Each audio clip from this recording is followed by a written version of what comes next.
Très bien. Alors, du coup, on souhaitait effectivement faire une petite synthèse sur l'événement. La synthèse, déjà, on peut se dire que c'est une édition des retrouvailles. Voilà, il y en a d'autres qui le font en chanson. Nous, on l'a fait en présentation scientifique. Mais c'est tout aussi intéressant. Et c'est, je pense, hyper pertinent d'avoir remis ça en place. Donc, merci Pierre et toute ton équipe, ainsi que le CTBM et Alice, qui mène ça de main de maître, d'avoir tenu le cap, parce que c'était pas simple pour les avoir déjà organisés. Enfin, tous ceux qui sont passés par l'organisation des GRI savent que c'est pas un événement facile, mais par contre c'est hyper riche au final. Donc la 9e édition qui a permis de mettre en présence 197 participants et puis d'en avoir 25 à distance via le chat. Donc voilà, c'était un moment d'interaction aussi. C'est quelque chose qui avait été mis en place à Toulouse. On trouvait que ça avait bien fonctionné et donc on l'a réédité pour cette édition. Donc un petit peu moins de 200 participants et vous retrouvez une segmentation, on va dire, à peu près équivalente à ce qu'on a sur les éditions précédentes. Ça, c'est, voilà, pour le coup, on n'a pas innové, c'est une constante. Donc 64 participants qui proviennent d'organismes de recherche, de laboratoires, d'universités, de collectivités et d'associations. 13 qui viennent de sites d'exploitation et puis 120 qui sont des développeurs, des constructeurs, des bureaux d'études, des fournisseurs. Donc finalement un public relativement mixte dans sa composition. Alors, oui. Et du coup, on a fait une synthèse par journée pour vous, par thème plutôt, pour vous présenter ce qui a été dit pour ceux qui n'ont pas pu être là au fil des 3 jours, ceux qui nous suivent aussi à distance. Donc on avait ouvert sur les perspectives économiques de la filière biogaz avec une session d'ouverture qui a assez vite donné le ton. On a parlé d'économie de guerre, on a parlé de bousculer, changer les règles du jeu du marché de l'énergie. Pourquoi ? Parce que le biogaz, c'est une énergie qui est locale, qui est souveraine. C'est quelque chose qui est important dans le nouveau contexte géopolitique dans lequel on évolue. Et dans un contexte où on va aussi chercher la sobriété pour avoir moins besoin d'énergie. Donc ça ne nous empêche pas de continuer à en produire plus côté biogaz. Mais en ce moment, ce qu'on a pu entendre aussi, c'est que la réglementation qui a été mise en place ces dernières années, les évolutions, l'inflation, des choses comme ça, tout ça fait que la baisse des coûts qui est demandée par les services publics par rapport aux subventions va être très très délicate. En tout cas, si on continue sur la tendance actuelle et qu'il n'y a pas une assistance particulière qui est portée justement du fait du contexte général. Il y a des pistes, heureusement, pour atteindre quand même cette baisse des coûts au niveau de la consommation, de la valorisation du CO2 qui avait déjà été traité lors des JRI précédentes, au niveau d'un autre thème qu'on voit émerger qui était moins évoqué les fois précédentes, l'autoconsommation d'électricité sur les exploitations notamment agricoles, et enfin aller chercher, comme on aime à le dire à l'association technique énergie-environnement, l'efficacité énergétique par tous les moyens possibles et surtout les espaces de perte d'énergie. Ça, c'était le matin. L'après-midi, on est arrivé sur des sujets un peu plus concrets, sur les risques associés à la filière, puisque la société civile et les pouvoirs publics attendent tous les deux qu'on les réduise et qu'il y ait de moins en moins d'incidents.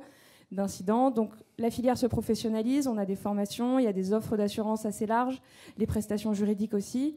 Et tout ça se passe dans un contexte où il y a besoin d'un dialogue territorial avec les parties prenantes. Donc ça veut dire aussi bien les collectivités, les riverains, les associations locales de protection de l'environnement, pour que la transition se fasse en douceur, cette transition énergétique dont on a besoin, même si on ne voit plus aujourd'hui on ne voit pas toujours les lieux de production. La méthanisation, c'est une des solutions qui doit être mieux connue par le public, ce à quoi travaille le CTBM. Et enfin, sur les déchets organiques urbains auxquels on a consacré une session avec notamment notre partenaire pour cette édition Record, ces déchets organiques sont précieux parce qu'ils constituent une ressource supplémentaire en carbone et en azote pour les sols agricoles. Il existe différentes modalités de tri, différentes modalités de collecte et ensuite de valorisation, mais il faut toujours faire attention à la qualité de ces matières, aussi bien au niveau du geste de tri qu'à la fin du traitement, pour pouvoir les épandre et ne pas perdre en rendement agricole. Donc je vais enchaîner sur les journées 2 et journée 3 après cette synthèse sur la journée 1. Donc trois grandes thématiques qui ont été proposées. Donc une première thématique, procédé valorisation.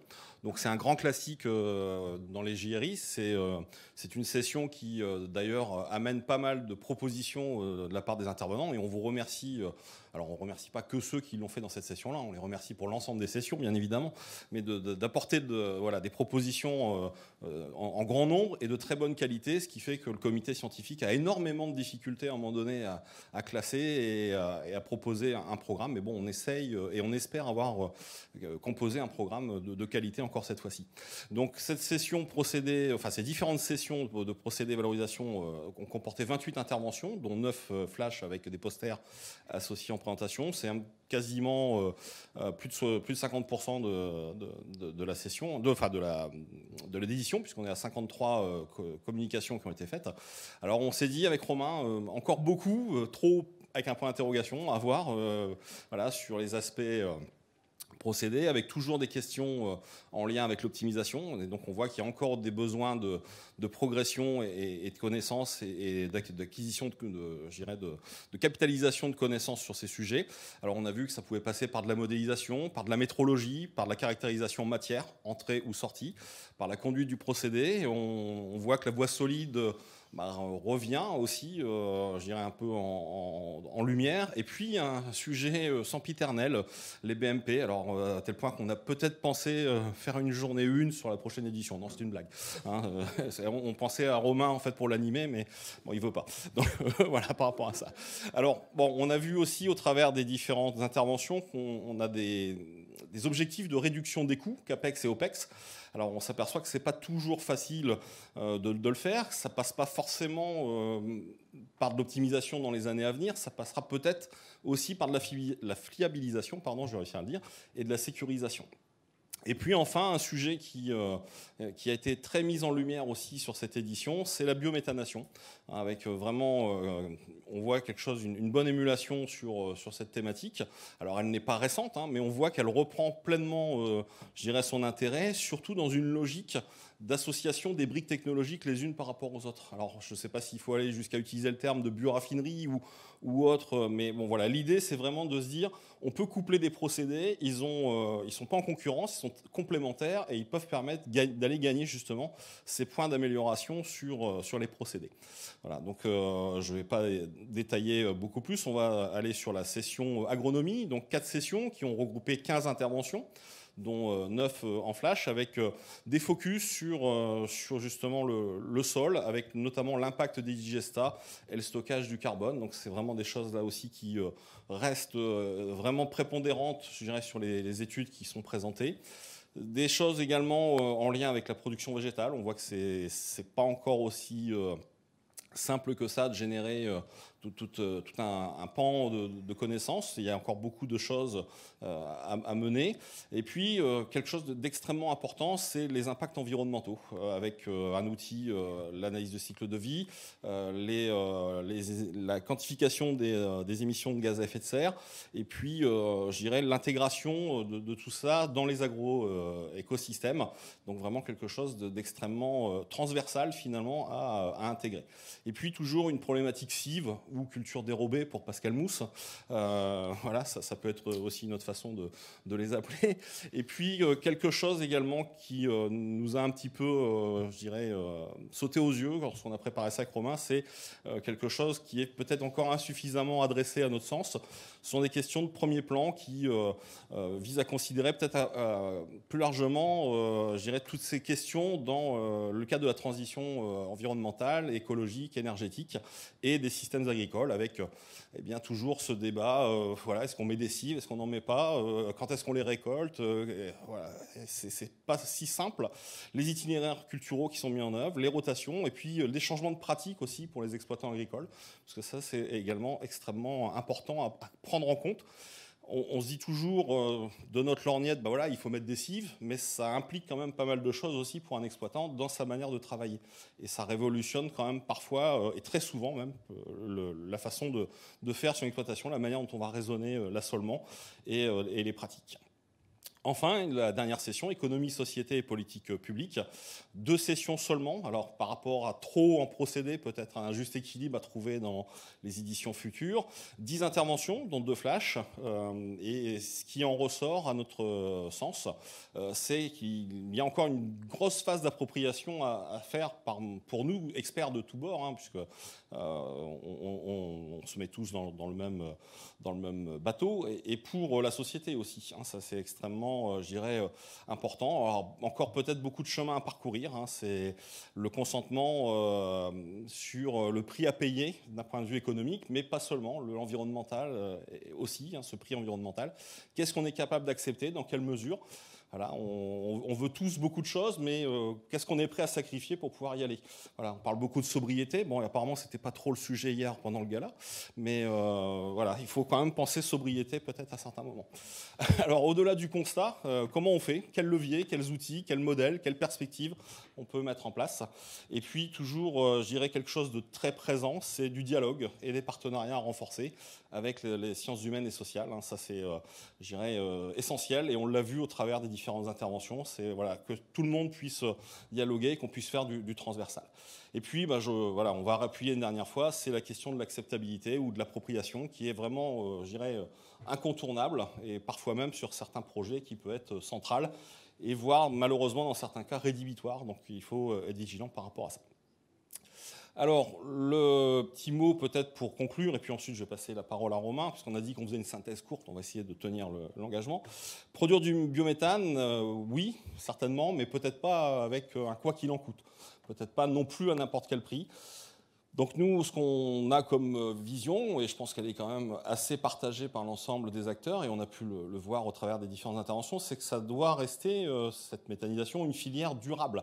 Donc voilà, on ne peut pas faire tout n'importe comment, et il va falloir, je dirais, peut-être mettre des garde-fous, et puis raison garder à un moment donné, pas trop s'emballer. C'est clair qu'il y a une crise énergétique, c'est vrai qu'il y a un contexte géopolitique en ce moment qui peut peut-être nous dire, allez, allons-y, oui, allons-y, mais allons-y avec raison. Produire du biométhane, c'est clair qu'on peut aller vers ça, mais il faut aussi regarder ce que ça va impliquer sur le modèle agricole et les productions. Donc, peut-être pas tomber dans l'excès non plus. Voilà. C'est peut-être le moment de reprendre conscience, mais pas n'importe comment. Et puis, ce qu'on se disait également, c'est que l'étude et la compréhension de la filière nécessitent toujours et encore d'intégrer la multifonctionnalité et la territorialité des systèmes. On voit que c'est un maître mot aussi qui est revenu souvent pendant ces différentes journées. C'est, à notre sens, voilà, un petit peu des mots-clés, hein, des faits saillants, peut-être les messages à retenir pour, en repartant chez vous. Puis, de toute façon, certains vont peut-être avoir un petit peu de temps dans les gares à attendre. Alors, je souhaitais aussi remercier Pierre, parce que pour l'intermède musical de ce midi pendant le repas, c'était parfait. Voilà, on a eu un cortège musical dans la rue. Je trouve l'organisation vraiment au top. Hein. Mobiliser autant de personnes pour un événement comme ça, bravo. Hein. Voilà. Romain, je te cède la parole, j'arrête de dire des bêtises. Merci Thierry. Alors, oui, sur la multifonctionnalité, donc pour reprendre et puis pour poursuivre ce que nous dit Thierry, effectivement, il faut intégrer cette multifonctionnalité, c'est extrêmement important. La méthanisation, ça n'est pas que la production d'énergie. Voilà, on a une illustration assez frappante. Enfin, je veux pas d'autoflagellation. Hein. On est minuscule, certes, hein, sur l'échelle de l'énergie. On le voit, hein, 80%, plus de 80% d'énergie fossile. Sur le renouvelable, qui fait un peu moins de 14%, la méthanisation, c'est 1,78%. Donc, on ne peut pas baser la filière uniquement sur la fonction production d'énergie, même si elle est importante. Donc, on a toutes les fonctions associées que Thierry commentait sur la diapositive précédente, qui doivent être à la fois quantifiées sur le plan environnemental pour justifier, pour permettre l'insertion de la méthanisation de manière durable dans les agroécosystèmes. Alors, je vais continuer par énoncer quelques vérités, mais bon, c'est toujours intéressant de les rappeler. Cette diapositive que tout le monde connaît, pour nous situer, voilà, on est sur la phase d'amorçage. L'objectif, c'est, alors un objectif qu'on atteindra ou pas, hein, c'est 10 000 méthaniseurs à l'horizon de 2050, donc horizon 2050 qui est l'horizon prospective actuel, sur la base de laquelle résonnent nos politiques, nos dirigeants, les programmations pluriannuelles de l'énergie, les stratégies nationales bas carbone, se basent tous sur cet horizon-là. Donc, alors c'est pratique, puisqu'en 2050, je ne sais pas, moi je serai à la retraite depuis longtemps, hein, je pense que la plupart d'entre vous aussi, donc on peut raconter toutes les conneries qu'on veut. Oui, ça dépend qui sera élu. Ça nous engage, mais bon, ça nous engage à une certaine horizon. Voilà. Voilà, donc ça c'est l'objectif. Hein, l'objectif et la distance à l'objectif, on en est loin. Deuxième évidence qu'on peut énoncer, c'est que la méthanisation, c'est une filière agricole. Voilà. 80, alors sur les différentes projections, donc là on a des données qui sont agrégées à partir de différents scénarios, notamment 100% gaz renouvelable à l'horizon 2050, enfin il n'y a pas que ça, les scénarios ADEME. Donc on voit 2030, 2050, le mobilisé, c'est 90%, plus de 90% d'origine agricole, avec une part très importante, hein, 40% de culture intermédiaire, donc dédiée à la méthanisation. Donc ça, c'est effectivement une dimension qu'il faut intégrer dans un raisonnement global.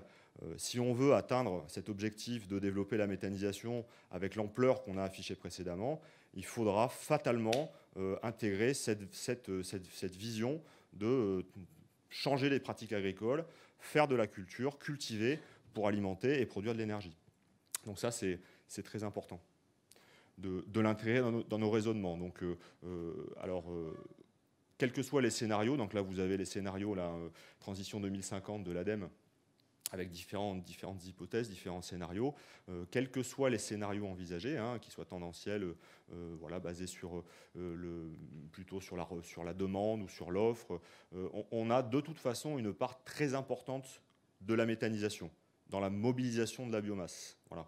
Donc c'est vraiment la ressource qui est centrale, et c'est la question centrale sur l'avenir de la filière, à mon avis, de méthanisation. Donc, quels que soient les scénarios, la méthanisation a une place quand même très importante. Et donc sur ce graphique-là, donc pour contextualiser et encore une fois insister sur le fait qu'on doit prendre du recul, on doit considérer la contribution finalement de cette biomasse et l'importance d'avoir une vision globale. Hein. On a la filière biogaz, biocarburant, chaleur, énergie qui sont à partir de la biomasse qui sont en bas à droite. On voit on doit intégrer cette réflexion globale si on veut effectivement justifier, valider la place notamment de la méthanisation dans ce système global. Voilà, donc effectivement, ça vous fait de quoi réfléchir sur le trajet retour. Merci beaucoup d'avoir patienté jusqu'à la fin, donc on va s'arrêter là. Je voudrais quand même remercier chaleureusement, je pense qu'on peut vraiment applaudir l'équipe lyonnaise qui nous a accueillis aujourd'hui, Pierre et toute son équipe. Merci beaucoup. Et il y a d'autres diapos, mais oui. Et des petites perspectives CTBM, hein, c'est ça, Alice? C'est ça. Donc la planche précédente qui nous rappelait l'intrication de la méthanisation dans différents enjeux a été bien montrée par les différents modèles qui nous ont été présentés lors des premières présentations. On a effectivement cet échange. Moi, j'ai du coup juste quelques mots. Bon, alors, j'ai fait toute la liste. Donc effectivement, l'équipe lyonnaise qu'on a déjà remerciée, Record et BioValo qui ont aussi contribué à l'organisation de ces éditions, les entreprises partenaires du CTBM qui nous soutiennent depuis sa création en 2019. Évidemment, on les voit un peu moins, mais elles ont été très actives, non seulement ces 3 jours, mais aussi depuis plusieurs mois qu'elles ont repris l'équipe communication de la T2E. Merci Karine, merci Margot. Et pour continuer, parmi les gens qui nous ont aidés, il y a le comité scientifique, donc une partie qui a pu nous rejoindre, mais tous n'ont pas pu, mais qui ont contribué à la sélection des 2 derniers jours du programme. À tous les intervenants qui ont accepté de partager leurs travaux, qui l'ont fait de façon claire, pédagogique, instructive pour tous. Merci. Et puis bon, le public qui tient encore après 3 jours, merci, félicitations. Et comme je le disais, nous avons les prochains rendez-vous du CTBM. Alors, le premier, c'est pour ceux qui ont été qui sont restés sur leur faim après la présentation de Nicolas Dagorn d'Arvalis. On va parler de conditions de durabilité des cives avec le consortium Récital. Ce sera le 7 avril, les inscriptions sont ouvertes. Vous les trouverez sur le site de la T2E ou sur les planches en cliquant sur le lien. Si vous avez des questions, il y a infometa.org qui est là pour vous. Vous avez d'ailleurs la possibilité aussi, pour les membres de la communauté scientifique, de devenir contributeurs et de modifier, d'ajouter des fiches thématiques en s'appuyant sur la littérature scientifique. Et pour les prochaines JRI, on peut passer à la planche suivante. Ce sera à l'automne 2023, si tout va bien. On ouvrira l'appel à partenaires dans quelques mois. N'hésitez pas si certains parmi vous sont intéressés pour accueillir la 10e édition des JRI. On vous attend avec impatience. C'est vrai qu'après 2 ans de gilets jaunes, 2 ans de Covid et une crise géopolitique, On en a peut-être assez, donc on va peut-être essayer de refaire ça en présentiel tout le temps. Bah oui. Voilà, et ça se fait bien, donc on va y arriver. Voilà. Et Exactement. bon, je voulais terminer pour te remercier, en te remerciant en français, on commence à vraiment fatiguer. Voilà, Alice, pour tout le travail que tu mènes au quotidien pour le CTBM, et puis pour toute la filière, et puis pour l'implication, et au travers de toi, de toute l'équipe du club Biogaz également, et de la T2E. Donc merci beaucoup, et à très bientôt. On se retrouve donc en 2023.